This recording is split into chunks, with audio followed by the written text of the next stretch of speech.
هل يوجد حياة بعد الموت؟ أنا أقول نعم. دايما عيط له سامر يقول لي لا أنا عمر. أنا بتخيل هيدا الموضوع يعني مثل حلم مارق فيه، وبشوفهم بتذكر كتير أمور. التنويم المغناطيسي بيقدر يجيب أجيال سابقة على الإنسان.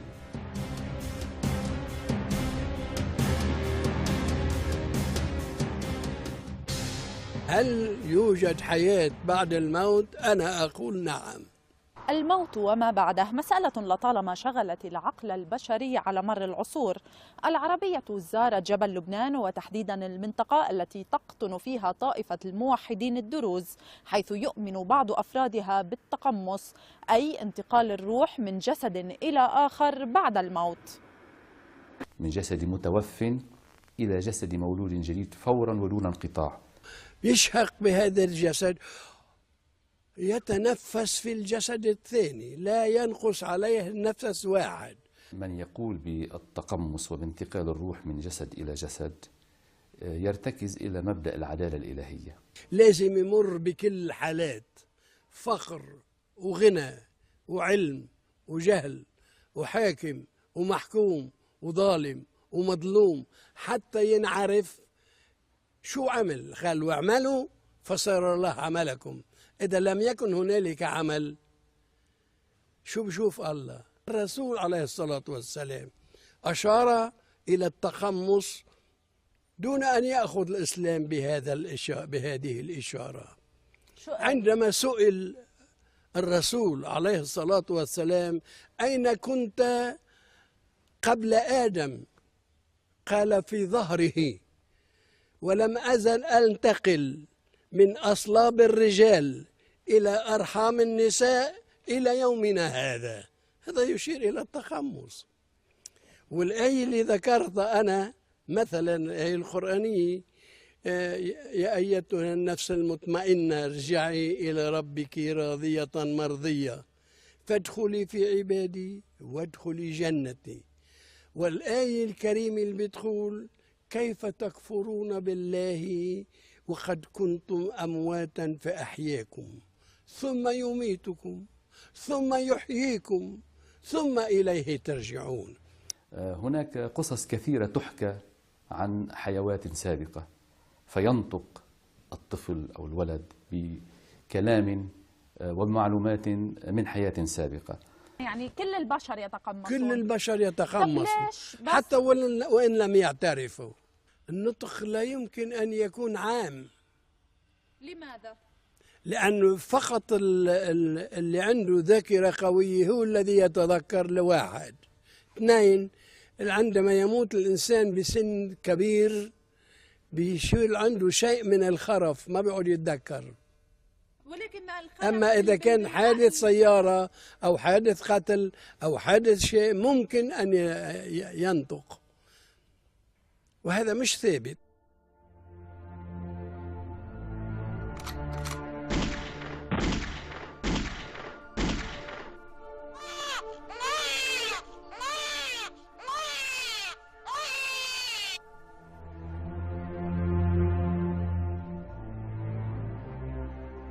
سامر حياتي خلق الصبي ولما صار واعي شوي عمره شي سنة كتير كان صعب. دايما عيط له سامر يقول لي لا أنا عمر. هي مش أول مرة فقت على حالي أو شيء، هي خلقاني معي الموضوع. يعني ما فيني أقول لك هاي المرحلة أو هاي، أنا بعرف إنه أنا عمر بس. كنت امرق بالبلد اللي هو فيها يقول لي نزليني لعند مرتي ليلى، وأنا عندي صديقة كان بإباع، سألتها مين اللي اسمه عمر ومين اللي اسمه ليلى، وقالوا لي إنه مين.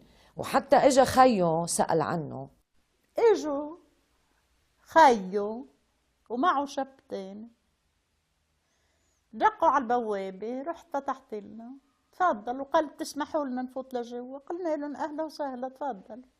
كان جوزي بعده طيب، استقبلناهم وفاتوا. قالوا له يا عمي خبرونا انه ابنك خلقان عنده صبي وناطق انه من قباع عمر طرباي.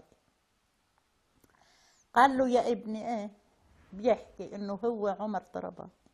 رحت انا جبته من عند امه حملته وجبته، صار يطلع بهالشباب. قديش كان عمره سامر وقتها؟ كان عمره شي 4 سنين، يطلع بهالشباب. قال له حبيبي تعال عندي، تعال سلم، تعال سلم حبيبي. ما ردش علي للتاني، شوي قال له انت خيي بس ليش مربي جقنك؟ أنا بتخيل هيدا الموضوع يعني مثل حلم مارق فيه، وبشوفهم بتذكر كتير أمور. حتى بيعرف بيو الحقيقي اللي هلأ بهيدا الجيل بيعرفوا بجيله الماضي. مرة خبرني خبرني انه انا بعرفه، وبمعركة المتان كنا سوا، وبيعرفوا كيف كان. في شخص على ايام ما كانت سوريا موجودة هون، التقى فيه سامر جديد من كم سنة وما بيعرفه ولا بيعرف اسمه ولا شيء. قال له انت ما كنت على الحاجز بإباع وانتوا يوم الصبح لقيتوا الحاجز مفكوك؟ قال لهم بلا. بس مرة اخته الكبيرة كان صغير وسمعنا المنادي عم ينادي انه في شخص اسمه عامر طرباي توفى، ففاتت اخته لقيته قاعد بالأوضة عم يبكي. قالت له شو بك، شو اللي عم بي؟ قال لها خيي توفى. كثير تضايقت من هالموضوع، لأنه ما صرت بدي روح لعندهم أعرف كيف عايشين كيف هذا، لأنه هو كان الأكثر اهتماما فيهم، بعتبر أنا.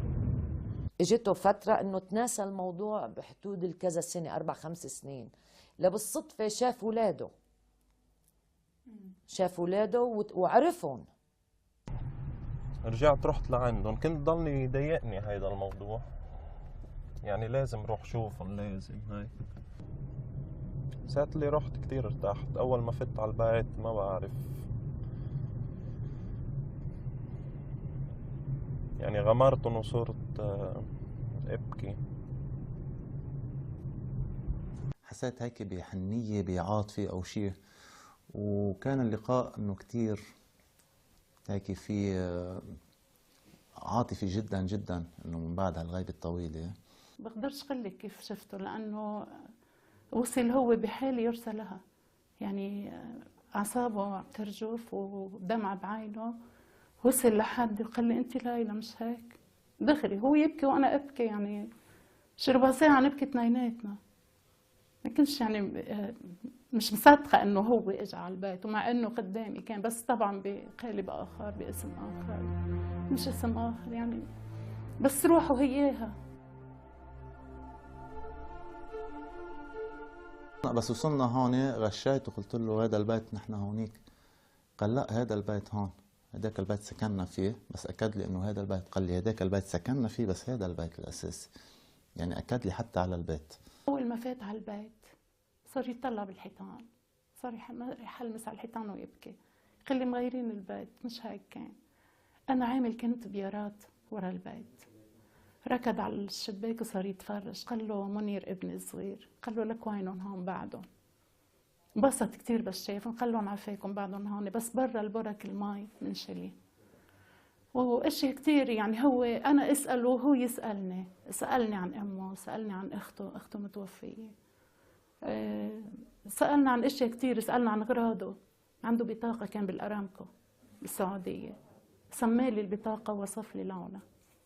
كان عنده فرد صغير، هذا ايام احداث يعني، كانت العالم كلها مسلحه وتحمل سلاح. فرد شخصي يعني يضلوا حاطه معه بجيبته، يحطه بالباط هون باجره. قال لي في فرد صغير. قلت له اي فرد؟ قال لي نمره 7 ومسكته خضر، بالدقه يعني التفاصيل. يعني ما نقدرش نكمل من اول زياره كل الاشياء، كل ما يروح ويجي هو يتذكر شيء ونحن نتذكر شيء، يعني نتذكر شو الاحداث اللي صارت نحن بالبيت عنه، يرجع هو يذكرني فيها. لما بتجي لهون انت بتكون سامر ولا عمر؟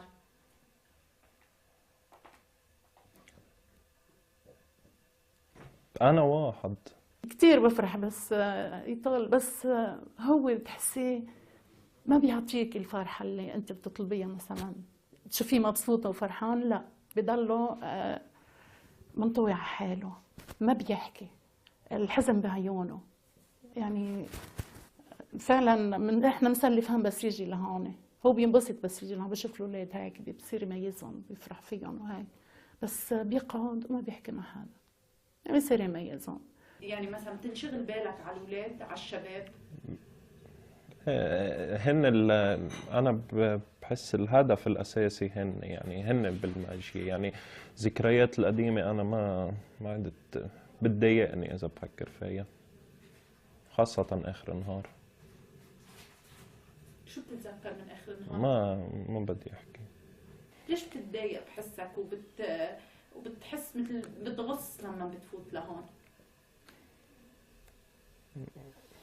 يمكن لأنه ما جتش من الأول. بتحس حالك تأخرت عليهم للشباب؟ ايه.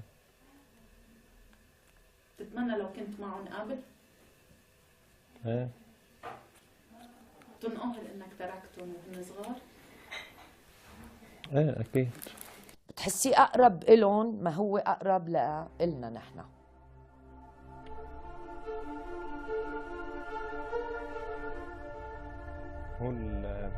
هو اللي بحب كنت ضلني هون، بس يمكن بتضايق اللي عندهم هلا.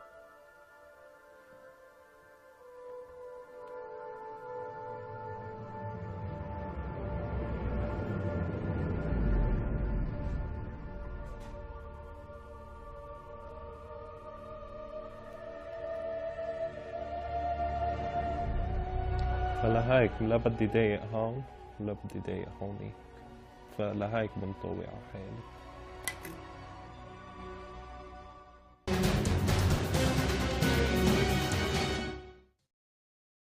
مديرة مدرسة وست هيل كوليدج بعقلين، ومعظم وقتي بنصرف للكتابة. عندي كتابين، كتاب شجرة الجوز يلي هو عن المعلم، أطروحة عن حياة المعلم الشهيد كمال جنبلاط، ترجمتها للعربي بناء على طلب وليد جنبلاط وطلعت كتاب. والكتاب الثاني المزار، مقالات متنوعة. كمال جنبلاط بما انك مأثرة فيه، شو قال عن التقمص؟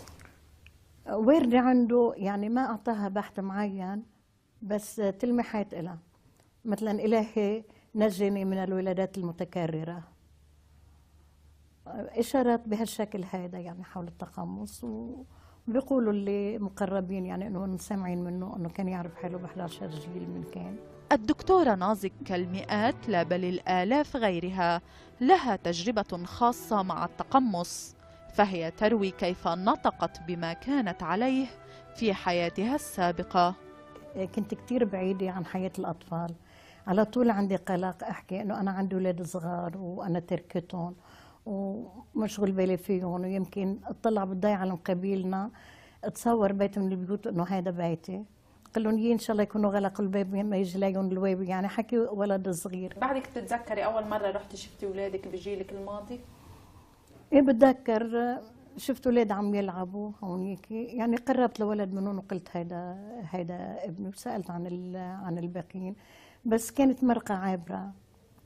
بعدين انقطع التواصل لمرحلة صاروا هن يجوا، مرحوم باقي مثل كأنه تبنى ولد منهم وعايش معنا بالبيت. عندي كتير عاطفة تجاههم، يعني بتذكر مثل يعني صار اسم بعد تقدم بالعمر مثل خيال، يعني واحد طالع من منام. هذا ملف القضية التي رفعها فرحان فخر على زوج ابنته وشقيقه، وتابعه المحامي رجاء أبو علوان شقيق الدكتورة نازك. باسمة ابنة فرحان تزوجت من ابن عمها وانتقلت للعيش معه في دولة خليجية. انقطعت أخبارها عن أهلها ولم يعد هناك أي تواصل بينهم، وبعد فترة من الزمن علم أهلها بأن ابنتهم ماتت، لكنهم شكوا بأن تكون قد قتلت. اتصلنا بأهل باسمة لمعرفة ما جرى بعدها، إلا أنهم رفضوا التحدث إلى الكاميرا كونهم رجال دين، لكنهم فوضوا المحامي للتحدث عن الموضوع.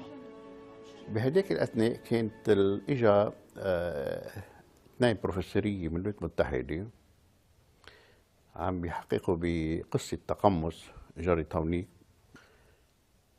ولدت بنت هونيك واستحكت انه هي من العائلة المعينة يلي هي البنت كانت تنتمي إلها. حكيت انه كان مزوجة ابن عمها ووصفت بيتها بشمون، ومن جملة بتقول انه في امام المنزل كان في شجرة كبيرة شامية بسموها. طلعنا على بيت اهلها وتحققوا من الشيء اللي حكيتها هي، وبس من جملة سألوا انه كان في شجرة هون حكيتك عنها، شجرة توت بس مش مبينة. فالام صارت تلطم على راسها تقول انه مزبوط ما صارنا شهرين شلناها لانه عملنا درج محلها. وبتقول انه اخذوها زوجها وابن عمها على البحر وتركت الاولاد تحت خيمه وطلعت هي بالشخطوره تتمشى شوي. بهذيك الاثناء كان نطوا هني من البوت من الشخطوره. بتقول انه انا ومسكني عن شعري زوج خي زوجي وشدني تحت المي وما عدت أعيد شيء.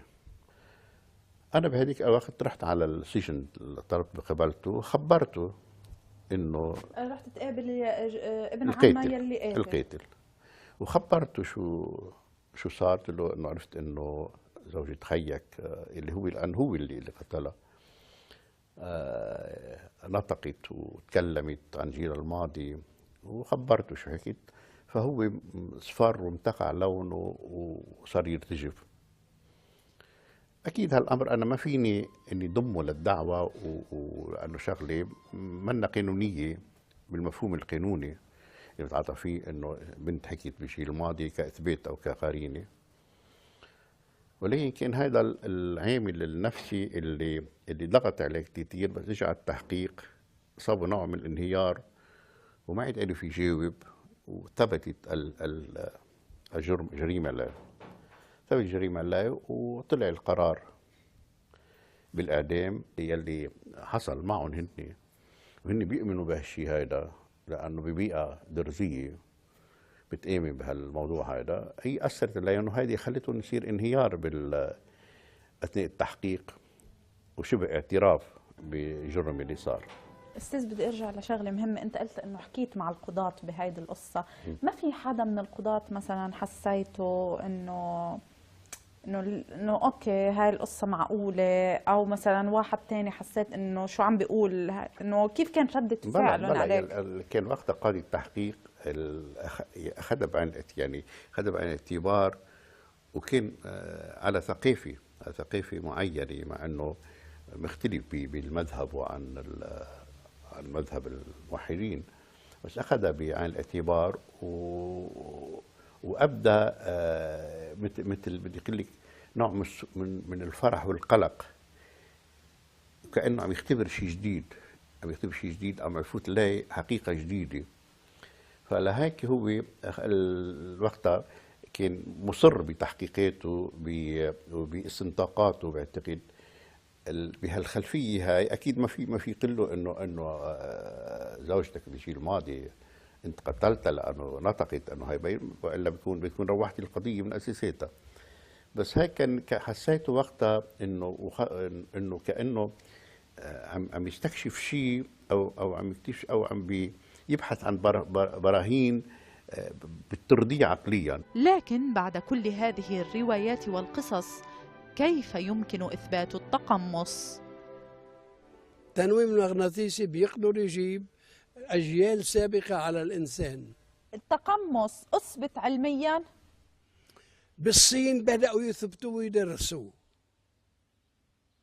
صار في جامعات بتدرسوا. مثلا مثل جبران خليل جبران جاب عقيدة التقمص من أمريكا. الهنود الحمر بأمريكا كانوا يعتقدون التقمص، حضارة المايا كانت تعتقد التقمص. قصدنا الدكتور مارك ملاط العالم في مجال الأعصاب والتنويم المغناطيسي ليشرح لنا كيفية استخدام هذه التقنية لاستكشاف حيوات سابقة. أول شغلة بنعرف أنه العقل الباطني في يألف أشياء، في تخيلات، في أشياء بتتركب هيك منا حقيقية، منا مظبوطة. هي أول شغلة. تاني شغلة، في عنا مثل ما قلت لك كل المعالجين اللي بيشتغلوا بهالحالات الذهنية الغير اعتيادية لقوا إنه الروح بيتقمص أما بيتجسد إذا بدك مرة ومرتين وثلاثة وكتير مرات. في عنا ثالث شغلة، هالروح أما هالوعي في يفوت بالوعي الجماعي، ينقي اختبارات يعيشها. وهيدي كمان بنعرف لأنه مثلا في اشياء بتصير صارت فتشنا عليها بالكتب وبالتاريخ ولقينا والله هيدي الاشياء بالتفاصيل صارت الشغله مزبوطه، مش انه عم نعيشها هلا ولا من 100 سنه، بس من 1000 و2000 و3000 سنه. وفي الشغله الرابعه، في روح اوقات كمان في يندمج بروح تاني، بروح انسان تاني، ويعيش هالاختبار، يعيش هالحاله هيدي. اما في يندمج بروح حيوان، الاسد، اما النسر، اما الدوده يلي هي. طب انت كدكتور كيف فيك تفرق بين كل حاله وتعرف اذا مثلا هيدا الشخص اللي عم تعملوا عليه هيبنوسيس او انه هو مريض فايت باي حاله منهم؟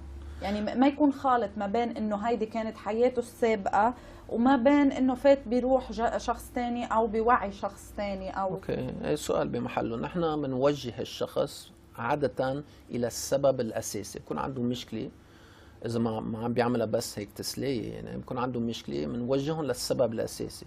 هالسبب الاساسي اما بنلاقيها بحياته، اوكي، اما بنلاقيها بالبيرينيتال يعني ببطن امه، اما بنلاقيها قبل يعني بالترانسبيرسونال.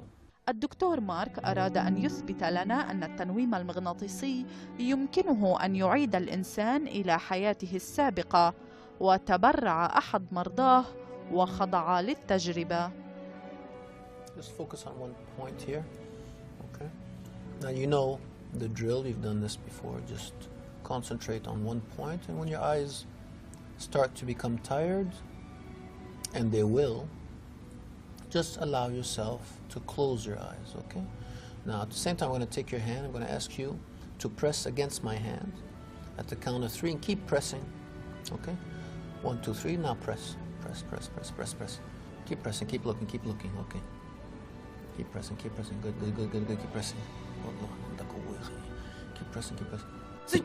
بعد استغراق المريض في النوم المغناطيسي يتدرج الدكتور ملاط بطرح الأسئلة عليه، بدءا بالماضي والطفولة ثم الحيوات السابقة. 1 and 2 and 3. There you are now. Next significant event there. What's going on now? War, okay. Tell me about it. Guiding soldiers to war. Okay, how does it feel? What type of war is this? It's a big war.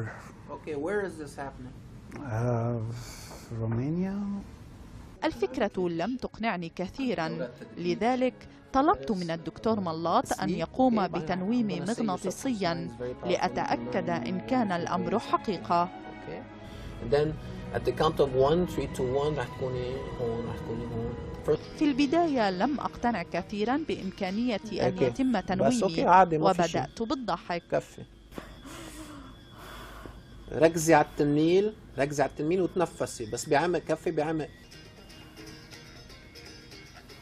بعدها شعرت وكأنني بدأت أغفو. عاد بي بالذكريات إلى طفولتي ثم إلى حياة سابقة كنت أعيشها. لم أتمكن من رؤية الكثير، فقط ثلج ومطر وكوخ صغير، وفي الوقت نفسه شعرت ببرودة قارصة. في كتير برد، شو عم بيصير معي؟ ثلج. لكن في النهاية انتابني تعب شديد. حاولت أن أفتح عيني لكن لم أتمكن إلى أن أيقظني الدكتور ملاط. 7 على نمطك أنت، على راحتك، لما بدك افتحي عيونك، لما بدك على راحتك. سؤال ملح يراودني منذ اللحظة: هل التجربة التي خضتها أخذتني إلى حياة سابقة عشتها، أم أنها كانت مجرد خيال نسجه عقلي الباطن؟